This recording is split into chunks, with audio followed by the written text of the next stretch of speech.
What is going on, guys and girls? Welcome back to Crusader Kings 2 Holy Fury and our Empress Ashild the Glorious. She's 54 years old. I think she might be able to make an appearance in EU4. She's got not 2 years, a little bit less than 2 years to survive, which is awesome. And then she'll have made it. So yeah, we're gonna have we have need of a new Chancellor. Duke of Weiss. Sure. I don't need you. Wait, why are you so bad? This guy is a terrible steward. Or this girl, rather. But oh well. I'll be going with religious customs and town infrastructure, heavy infantry. Thanks for the tech bonuses here. Now, we've got Valdensian Uprising. Yeah, Valdensian's not as useful as Qatar, though. I'd rather have successful Qatar Uprisings than something else. But we have definitely increased in power. Find Hermetic Text. Travel, maybe the Antiquary could be useful. Shall see. Hey, we actually found one. That's awesome. Can we build something else here? Barracks. And barracks. Dope. Still technically over the vast limit. And there goes our husband. Dying. And Arnfinn has taken over. We need a new designated region for which I'm going to pick my son.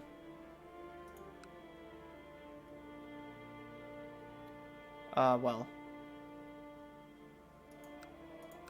I was going to. Where is my son?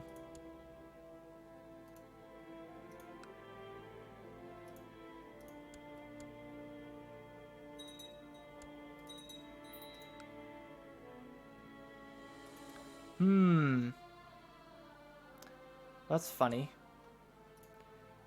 So as designated region, I'm gonna have to point, I don't know. This dude? Definitely not. You. Johannes the Cruel. And dude, what about you, man? Still believing faithfully?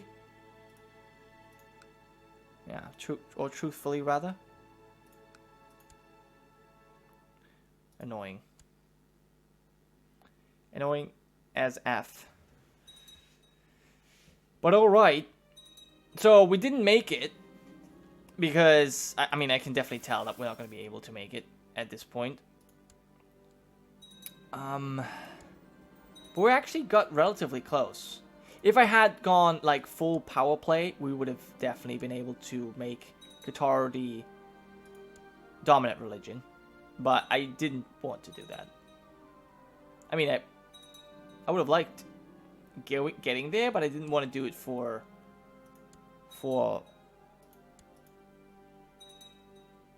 every reason, or by any means, rather. Okay, Paris converting is pretty nice, though. Still, all of France was basically already converted at some point. But yeah, Lotharingia has made some progress here, I think, as well. It's just too little too late. For the most part. Yeah, we're only 111 away. We've got one more year. Actually, well, one more year and 11 months at this point. And I guess we can, I don't know how quickly we build these things. I guess a library can be built. Why not? Take an attrition here. Let's go to Upland. Hopefully we're not going to take attrition there. But yeah, we kind of underestimate the supply limit drop from the from these diseases. A blessed has passed. He was Qatar, actually. Interesting.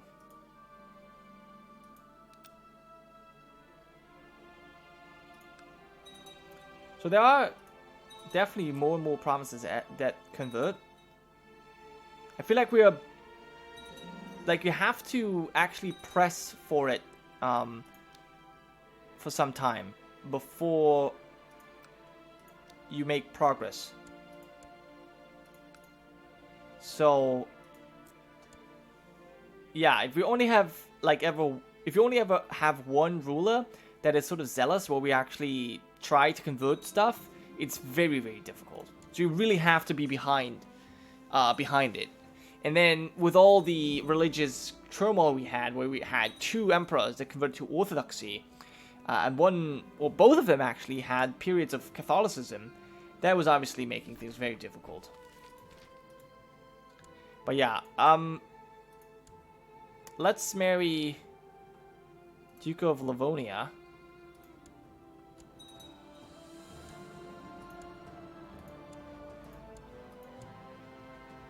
If he accepts. Okay, and Scotland has actually become part of the North Sea Empire as well. So this is actually really cool. We've basically, yeah, all but the southern tip of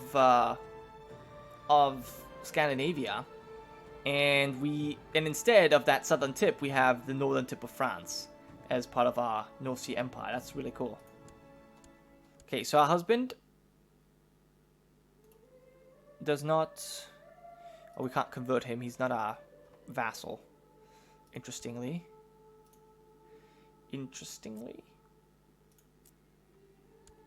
Okay, but there's a couple of provinces that have converted.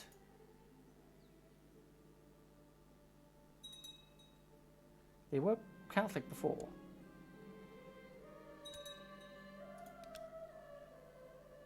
Yep. Still 100 away. So, we have a couple months left. Then EU4 will start. It's, yeah, November 11th. That's when I will stop. And Bogelmas have arrived. Okay. You know, shit happens. None of my business. We'll be moving forward here. Yeah, we're reading too much into this, for sure. There's a last war that France has declared against the Holy Roman Empire. Holy War for Dauphine. It's probably not going to go anywhere. We can gather ingredients. I mean, we might actually finish it. Gather herbs in the hill. Surely. Ah, right. Again, I clicked it twice. That's okay.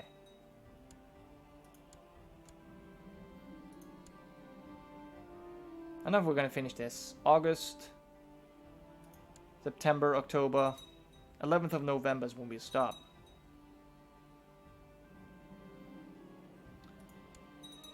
And we actually have a fever.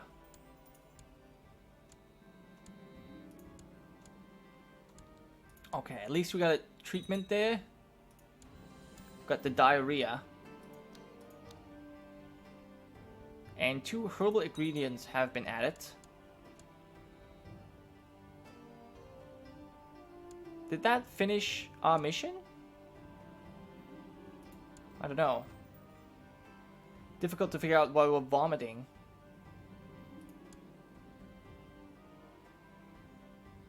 So what do he want? He wants to go to the Yuan Empire. Okay. We'll allow them. But that means I need to seek treatment for my illness again. Imagine we die now. Okay, this didn't do anything.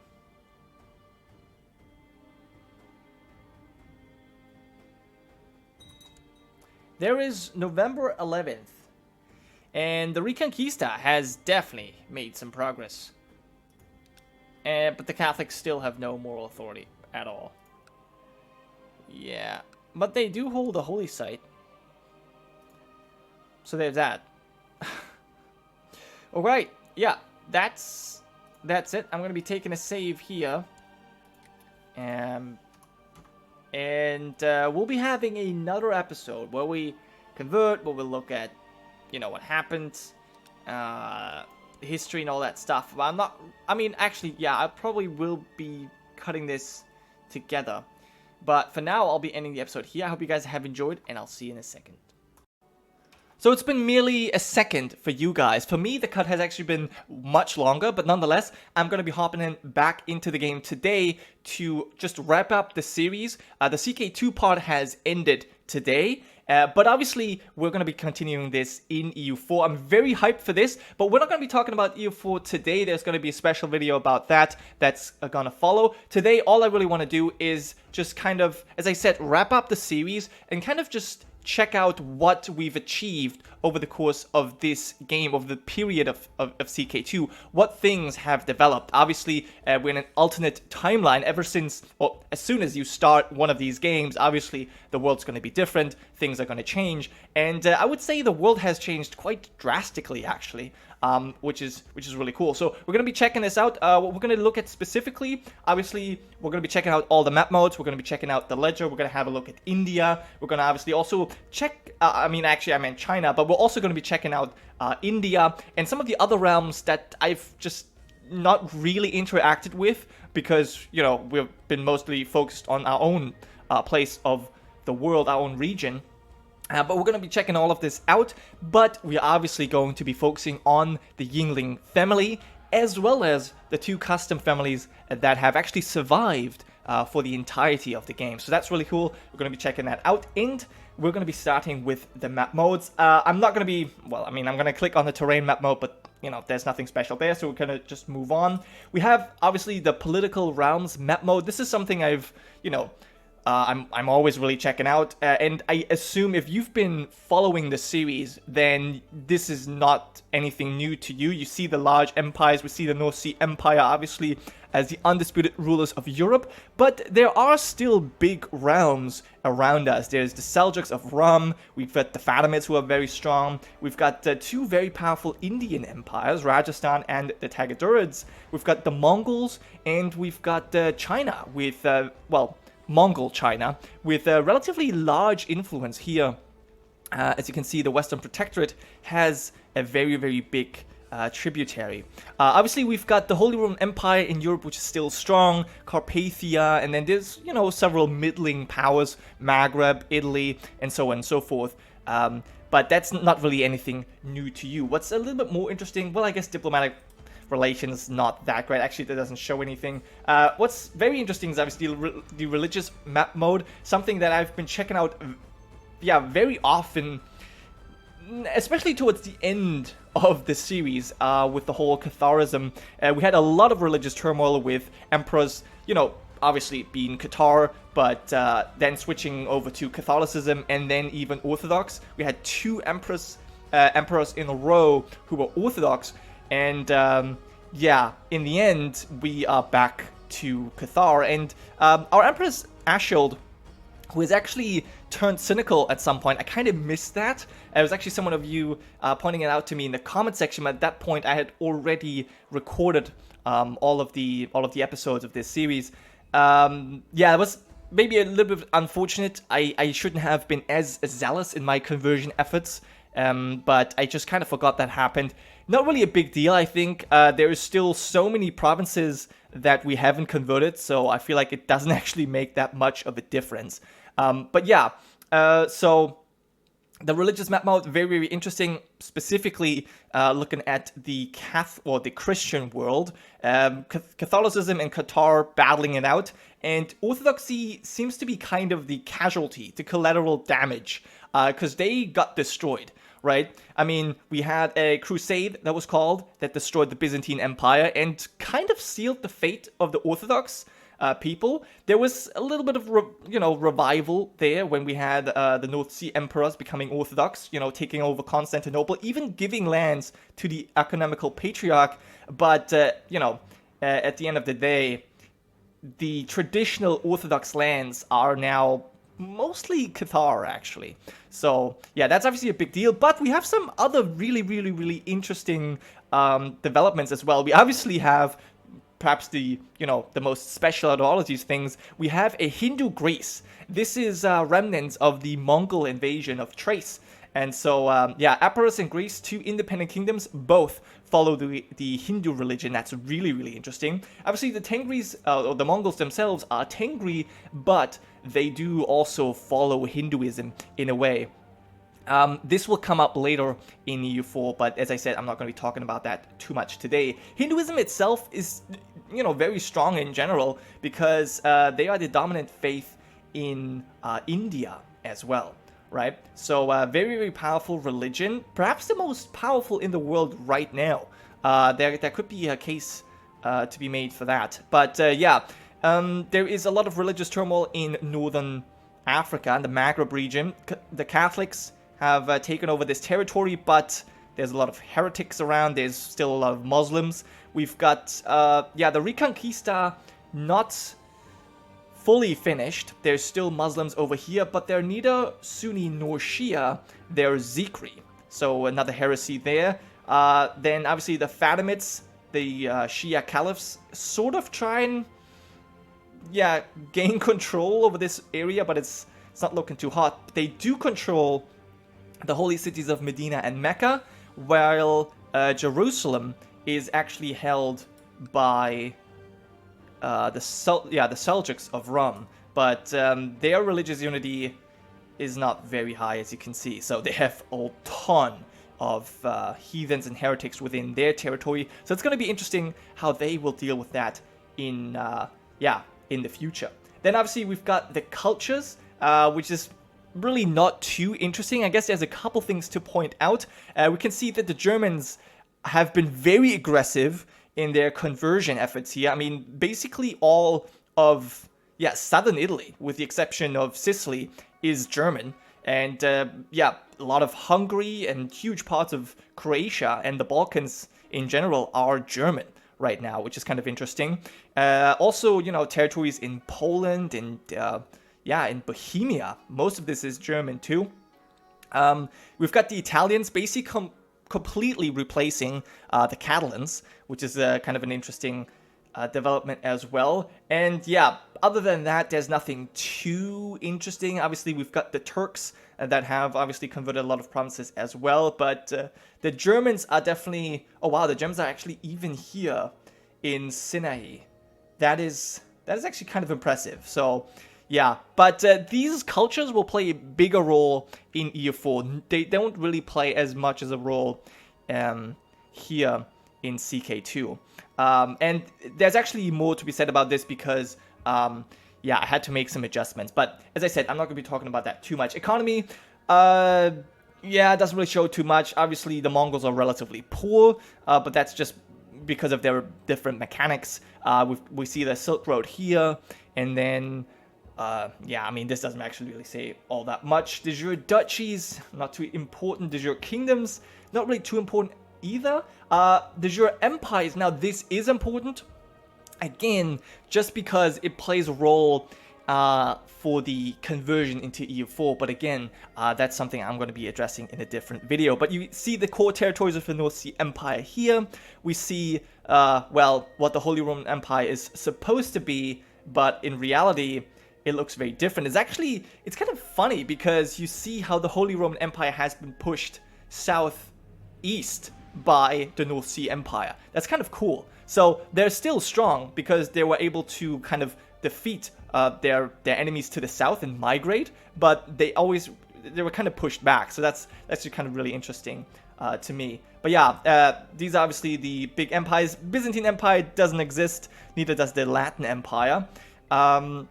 We don't even have any, Muslim empire. These are all kingdoms, so that's interesting. But we do have 2 Indian empires, Rajasthan and Deccan, and we do obviously have the Mongol Empire over here, but they don't have any de jure territory. All right, moving on. Revolt risk, can kind of skip that. Dynasties, of course, the most powerful dynasty, the Yingling, followed closely. Now I'm not too sure. The Borgjin, they look very small because those are just the Mongol holdings, but we shouldn't forget that the Chinese emperor is Borgjin as well, right? So that's kind of a thing to keep in mind. And obviously, the Seljuk Turks are very, very powerful as well. Yeah, opinions I'm actually not going to check. Direct vassals, again, this is going to play a role for EU4. As you can see, we have some very, very powerful vassals. Look at Lotharingia, for example, France. Yeah, the Indians have some very powerful vassals too in their empires. Yeah, specifically the kings, they're going to be playing a big role. But yeah, other than that, doesn't actually impact the world too much. Trade zones. Now, this only really plays a role for me, personally, for Gotland, because I've got something in store for them.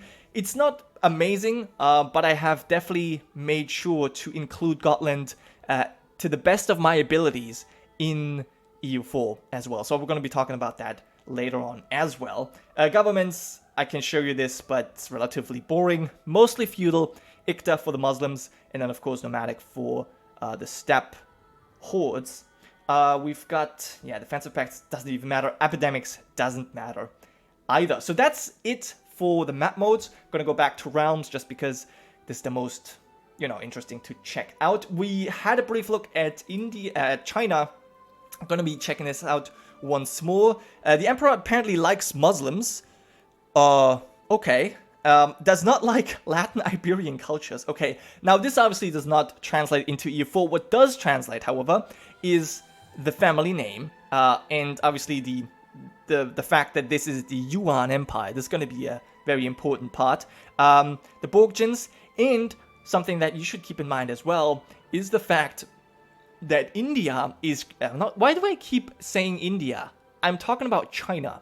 Anyway, the fact that China is in the golden age. Now this is very important as well to keep in mind. And as I said, the aforementioned tributaries that the Western Protectorate has over here. So in a way, we actually have the North Sea Empire bordering China, which is quite scary if you think about it.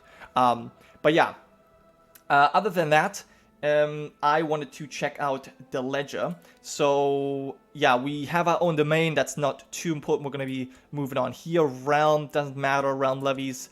Religions. Now, religion's a big deal. We already checked out the religious map mode, and I've often compared the amount of provinces between the Cathars and the Catholics. Now, the Catholics still have a lot more provinces, but they have been on the decline for the last, I don't know, century? Probably. They have absolutely no moral authority, which makes sense to me. We've destroyed their... We've taken their capital of Roma. We've humiliated the Pope in several crusades. And we have just ripped the core of the Holy Roman Empire. We've ripped Germany out of the Holy Roman Empire. So, yeah, they should have absolutely no authority. So that makes sense. Obviously, Hindu I already talked about. Very, very powerful religion and very strong empires that support this religion. And then, yeah, we kind of see that the Muslims are not doing too well, actually. The Sunnis almost no moral authority in very few provinces. And the Shia have actually a little bit more authority, but way less provinces. So, yeah. I'm just going to scroll down here so you guys can check this out. This, again, will play a bigger role when we are in EU4. As for characters, I'm just going to be moving on here. Dynasty, we can kind of check this out just to see the Yinglings, what they've achieved. Obviously, Empress Ashild with a huge realm size here. Then we've got King Arfin. He's the king of Lotharingia. We've got Karen the Cruel of France, Bjorn of Chernigov. We've got the Viceroy of Finland. We've got, yeah, several duchesses, Normandy. This is Estonia. This is, I don't even know who this is. Who are you? Oh, East Anglia and Northumberland. Okay. Yeah, so various holdings. The Yinglings, obviously, incredibly influential family. But yeah, so you kind of see all the landed people that we have. Some counts and chieftains as well. Okay, yeah, moving on. Most of them Norwegian. Pretty much all of them Cathar. In fact, there's actually very few that are Catholic. Princes, even. Interesting. But yeah, most of them are Cathar. Few of them even Orthodox. Makes sense. That's going to play a role in EU4 as well. Specifically, our I guess, our views on heathens, right? We're going to be relatively tolerant. That's something I would say. But yeah, so this is our dynasty. We're going to be checking them out a little bit more. But for now, let's move on. Direct vassals, I don't really care too much. I could kind of, yeah, move on here. I do want to check out the independent states. The realm size, obviously, the North Sea Empire, the largest realm by far. This actually doesn't translate that well into EU4. This actually in EU4, I've already done the conversion, by the way. This does look a little bit different, but yeah, I just wanted to mention that here. The Sultans of Ram, obviously number 2. Then we've got Rajasthan, and surprisingly, the Holy Roman Empire is still at a respectable, 4th place, considering that we've just taken a huge chunk out of their territory. So they have been a very, very powerful empire, and they still shouldn't be neglected. But then obviously the others I've mentioned, Deccan, the Fatimids of Arabia, the Mongols, and then so on and so forth. Moving on, actually we can check out the army as well, but that doesn't really, matter all that much. Yeah, because this is very different from EU4. Current war is not too important. But what I do want to check out is the kill list. This is always kind of fun. Sultan Batuan the Monster. Now, this is a Seljuk, okay? Yeah, he killed over 50 men. I mean, I guess they killed a lot more. But these are like nobles? I guess these are people that you actually like execute, but it doesn't count, the millions or thousands of people that die in the battlefield for you. Or in epidemics or whatever. So, yeah, whatever. But still, that's kind of an impressive number. We've got Mongol Kagan up there too. Then we've got... Who's this? Oh, wow, a Hausa. I've completely neglected this region, to be honest. Yeah, there are still some people following the African religion, but most of them have converted to some kind of Muslim. Okay, interesting. But yeah, I kind of always neglect this. They're not too powerful, so it's kind of cool for them to get a mention here on the kill list. We've got Halfdan the Glorious actually up here too, and then Lithuanian Kings. All right, that's fine. So, okay, 4th place in killing people. Not too bad. I like it. Then obviously Bloodlines, and the bloodline with the most living descendants is obviously that of Harald Fairhair. Very, very nice. Then we see Seljuk. Okay, and Khan Vishnuvardhana the Great. Okay, yeah, and this is the man of the very powerful Indian dynasty that rules Rajasthan and parts over here in Deccan too. All right. Well, and then there's other bloodlines as well. One I just want to give an honorable mention here is the bloodline of Saint Bathild the Apostle, because this is a bloodline of the House Ulfeld, one of the custom houses. She's become a saint, a Catholic saint, and thus created a bloodline for her family, which is really, really cool. I don't think it's not active for most of them right now because they have converted to Catharism. We're going to be checking this out in a second. For now, let's move on here. Wonders of the World. Now, this is really, really interesting as well. Obviously, we know of Towards Heaven. We're going to be checking this out. This was the first wonder in the world, and it's the only one at level 4. Actually, is that true? No, it's not. Okay, there's several more, but it has the most features. It is by far the largest wonder, the greatest wonder of the world. So Towards Heaven here. Really, really cool. It's basically fully built. Yeah, at this point. Very nice. Then we've got the Naumadal Gardens here. We've got the underground city of Halogaland. And then, did I build something else? Yes, of course. We've got Dunholm Cathedral here in Durham. Very nice. Very, very nice indeed. And that's all of our wonders. Then we've got the Great Walls of Baghdad over here. Very impressive as well. And we've got the Grand Palace of Karakorum, the Mongol capital. Very nice. I actually would have not expected them to finish a wonder. I mean, the Mongols have never struck me as builders, so that's kind of impressive in its own right. Other than that, we've got gardens in India somewhere. Okay. But we already have larger gardens, so this isn't as impressive. Then there is another royal palace for the Mongols. We've got a university built here. Okay. That's cool. And then lastly, we even have a royal palace for Yuan. Is that... Oh, it's currently on the works. Okay, I get it. It's not actually been built yet. Alright, fair enough. Fair enough. Other than that, let's be moving on here. What's the last thing? Domain. Okay, we're back at the top. Okay, so that was the ledger for us. And so we've checked the map modes, we checked the ledger, we checked China. Yes, not India. And so now all I really want to do is check out our family, specifically the rulers that we've played at. So played as. So we're going to be checking out the Kingdom of In fact, no, not Kingdom of Norway. Let's actually just go for our capital, because this is something we've never lost. The Kingdom of Norway, we have actually lost at times. So yeah, let's check out our history here. And back to the start, where we played as Harald Hardrada. Yeah, he was King of Norway, and we successfully invaded England, took that realm for us. And yeah, then we played as kings for some time. We got Magnus the Cleansing Flame, who ruled for a very short time, actually. Håkon the Priest Hater, and then it was actually relatively quickly that we formed the Empire, the North Sea Empire, and that was also the time when we converted to Catholicism, and for a very, very long time, we stayed that. We, I think, had to... Yeah, we were left relatively in peace, able to convert a lot of provinces, as you can see here, toward the missionary Ranval, the missionary Einar, the missionary. A lot of the pagans had been converted, and we've helped them as we could.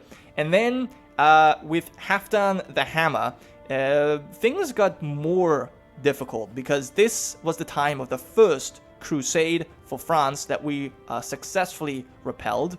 But it wouldn't be the last. Actually, that's wrong. Was that the first one? I think... Oh, actually, I think it might have been. I think this might have been the first crusade for France. Then we had Tor of the Holy. Yeah, he converted a lot of provinces. Gunnar, he was very short-lived. Halfdan the Glorious, now he, I think, repelled 2 crusades during his lifetime. So that was kind of impressive. Then we've got Halfdan the Impaler. He was a Satanist. Yeah, he was actually really fun to play. Very different play style, cannibal even. I still remember that. A little bit fresher on my mind than some of these older emperors. Olaf the Accursed, he just had a terrible life. He was the first Orthodox emperors.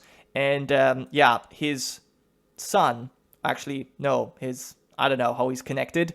Torbrand, blessed, and yeah, very pious man in general, but he was... Wait, hold on.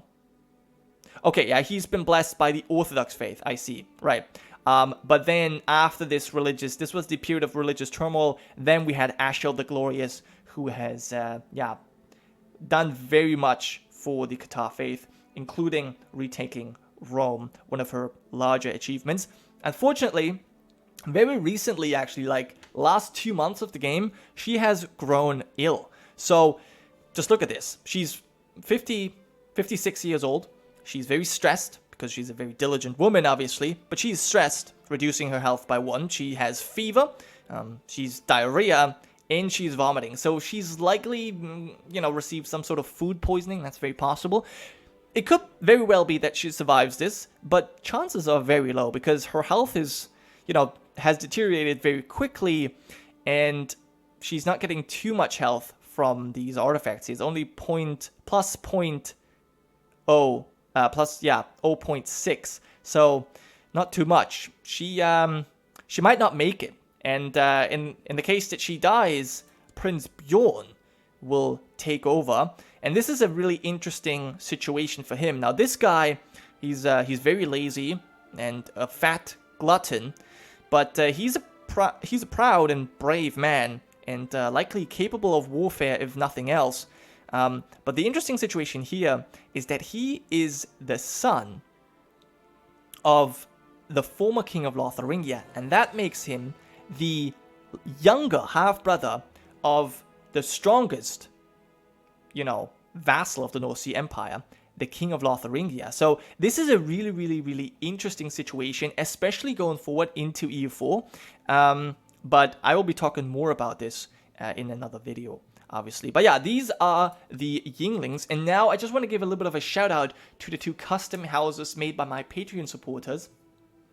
Because they have, they've been following our family ever since the invasion of England. And as I said, they have actually survived until the end of the game. We're going to be starting out with the Sturka Dynasty. Actually, well, it doesn't matter. We're going to start out with the Ulfelds here. The Ulfelds still rule right now. They have kept their Danish culture, but they have converted away from Catholicism to Catharism. One thing that's very funny to me is that they actually ended up under the Danish queen in the end. That's kind of funny. I mean, just because they're Danish, it's sort of cool. Yeah, as I said, we've got Ulf the Legless currently ruling. He's actually the designated regent of Denmark, so he's actually kind of in control of Denmark and Vladimir at this moment. So very, very powerful, very influential family, as you can see. And obviously they hold Iceland, the Duchy of Iceland, under their control, and some counties, as well as the Duchy of Volodka right now. But we've got Ulf's brother, Count Ingolf. He holds another county in Iceland. And then we've got Erling Ulfeld, who holds a minor barony over here in Kakabalos or whatever. But I've also taken the liberty to kind of check out their family's history. And I'm not going to be showing you all of this because that might take too long. But I want to read out some of their achievements, some of the things they have done. So the Ulfelds, obviously, they had a saint, Saint Bathild. I've already mentioned her, that founded the bloodline. But they have also achieved the following things. They have been, actually, and Ulfeld has been king of Norway. Now this is something I can actually show. And Ulfeld has been a king of Norway for 5 years. Actually, for a little bit longer than that. Yeah, for 7 years. The Ulfelds have ruled Norway as kings, which is really, really interesting. But they've also been kings of Ireland for 20 years. They've also been dukes of Wessex for 65 years, and dukes of Iceland for 100 years. Also dukes of Volodka for 70 years, and even dukes of Aquitaine for 50 years. So they have ruled a number of different, lands and titles. That obviously not including any counties they might have had. I've only been checking out kingdoms and dukedoms or duchies. And so, yeah, that's a really influential family. And at the end of this series, they are actually effectively the rulers of Denmark. And that is very, very impressive because I obviously have given them some lands, but for the most part, they have done this on their own. So very, very impressive, especially if you consider the fact they have found the bloodline. Now, the Sturkaens, they are not doing as well as the Ulfelds at this point. Actually, hold on. The Ulfelds currently have 15 living members, and the Sturkaens are not doing as well. They have only 3 members, all of which are female, so their male line has completely died off. They've got Elena Sturkaen, they've got Dolsha Sturkaen, and Anna. And as you can see, none of them hold any titles. The last Sturkaen to hold a title was Thibault of Montpellier, which is, a very minor barony. So they have actually lost a lot of their power. But previously, they have held a lot of titles, and this is, similar to the Ulfelds. I just kind of want to read out their achievements. They have been the Dukes of Cornwall for 120 years. They've been the Dukes of Huys for 220 years. So let me just quickly show you this, right? So this duchy, for example, look how many Sturkaens. They have been granted this in 1103, and they've held it without without interruption until 1320. That's actually 1322 even. That's impressive. And during that time, they have also been the Dukes of Cornwall. They've also been the Dukes of Mari for 100 years, which is over here. The Duchy of Mari. This is actually the latest they held. They haven't lost it too long ago. They've lost it, 40 years ago. This was the last strong duchy they held, and it just kind of got... I mean, they didn't actually, like, really lose power. Their blood, I guess, still continues on in this new family, but yeah, they don't have the prestige of their family name still in control, which is kind of unfortunate. But yeah, that's what they did. And their cadet branch, the House Uspa, has also been ruling the Duchy of Anjou for 60 years. So even though they are being overshadowed by the Ulfelds in a way, because the Serkans have never been kings and they don't have a bloodline, they still have ruled their duchies for a very, very long time, and so definitely received a shout out. And at this point, I just want to mention that I know that you want to have the custom families appear in EU4. That wasn't really possible. So, especially because, for example, the Serkans don't actually hold any lands. But I will be talking more about this in the EU4 conversion video. So that was the very long wrap up. I had actually thought this would be a little bit shorter. So I'm not quite sure what I'm going to be doing here, because this is going to be a 40-minute video. Yeah, well, there we go. But I feel like, I mean, this has been a very long series, and only the CK2 part is over. This has been over 150 episodes, so I think maybe having a long final episode here to wrap it all up is not really all that surprising. Anyway, that is all the information you guys need. I hope you have enjoyed. Most of this, I guess you already know. It's just a bit of a refresher if you have been following the series. If not, then, well, I hope this video gave you a little bit of an overview over what's been happening the last, almost 400 years. And you're going to be pumped for the EU4 part of this series now. Thanks for watching. I'll see you guys next time.